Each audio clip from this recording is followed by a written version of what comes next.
আসসালামু আলাইকুম viewers, welcome back to my channel. আশা করি সবাই অনেক ভালো আছেন। আজ আমি আপনাদের তৈরি করে দেখাবো কিভাবে রাস্তার পাশের মজাদার টিকিয়া খুব সহজেই ঘরে বানানো যায়। চলুন দেখে নিন। আমার ভিডিওটি ভালো লাগলে অবশ্যই আমার চ্যানেলটি সাবস্ক্রাইব করবেন এবং পাশে থাকা বেল আইকনটিতে ক্লিক করবেন। টিকিয়া বানানোর জন্য আমি প্রথমে একটি বাটিতে নিয়ে নিচ্ছি 1 কাপ মসুরের ডাউল বাটা, নিচ্ছি হাফ কাপ বেসন, 1 কাপ কুচি করে কেটে রাখা মুরগির মাংস, 1 কাপ পেঁয়াজ কুচি, হাফ চা চামচ জিরা বাটা, হাফ চা চামচ রসুন বাটা, হাফ চা চামচ আদা বাটা, 1 চা চামচ ধনিয়ার গুঁড়া,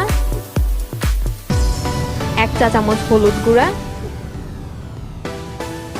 1 চা চামচ মরিচ গুঁড়া আর নিচ্ছি স্বাদ মতো লবণ।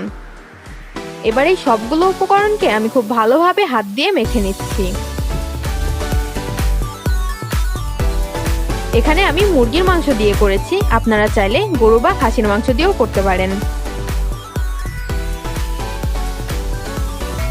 এবার আমি এর মধ্যে দিয়ে দিচ্ছি সামান্য বেকিং সোডা। বেকিং সোডাটা দিয়ে আমি আবারও একটু ভালোভাবে মেখে নিচ্ছি। এবার চুলাতে একটি প্যান বসিয়ে তাতে পরিমাণ মতো তেল দিয়ে দিচ্ছি। তেলটা গরম হয়ে আসলেই এর মধ্যে একে একে টিকিয়াগুলো দিয়ে দিচ্ছি।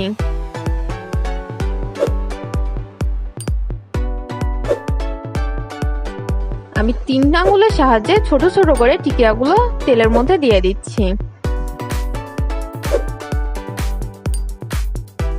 রাস্তার পাশে সাধারণত যে টিকিয়াগুলো পাওয়া যায় সেগুলো আমার টিকিয়াগুলোর থেকেও অনেকটা ছোট হয়। আমি ঘরে বানাচ্ছি তাই একটু টিকিয়ার সাইজটা বড় করেছি। আপনারা আপনাদের পছন্দ মতো একটু ছোট বড় করে টিকিয়াগুলো বানিয়ে নিতে পারেন। এবার এপিট ওপিট উল্টিয়ে আমি খুব ভালোভাবে টিকিয়াগুলো ভেজে নিচ্ছি।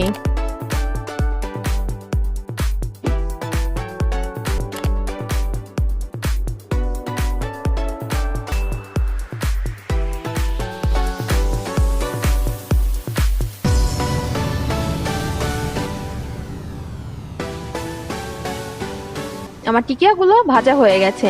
এবার আমি এগুলোকে একটি কিচেন টিস্যুর উপরে উঠিয়ে নিচ্ছি।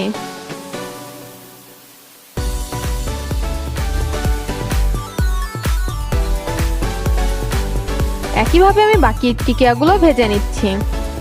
এবার আমি আপনাদের একটি ভেঙে দেখিয়ে দিচ্ছি। দেখুন এর মধ্যে মাংসটা কতটা সুন্দরভাবে সিদ্ধ হয়ে গেছে।